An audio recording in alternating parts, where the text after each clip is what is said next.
Hello and welcome to Trinity Stamps Warm and Cozy Winter Release.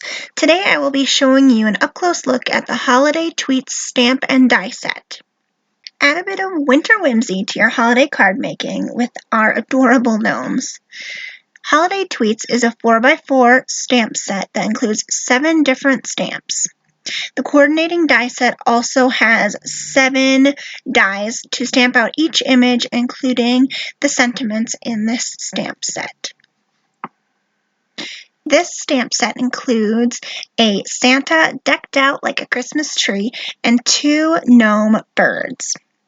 We also have a couple sentiments in this stamp, including hi, hello, holiday tweets, and season's greetings.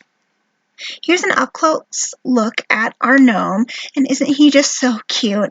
I love how he's dressed up like a tree with his big old beard. Here's an example of a card that I made using this stamp set.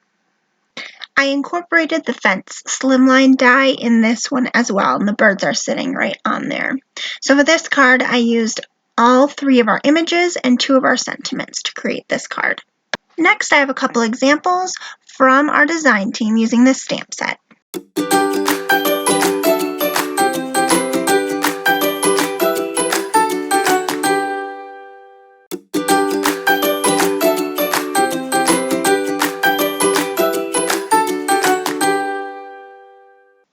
Thank you so much for watching, and be sure to subscribe to Trinity Stamps YouTube page along with our Facebook page, Imagination, Inspiration, and Conversation. Thank you, and have a great day.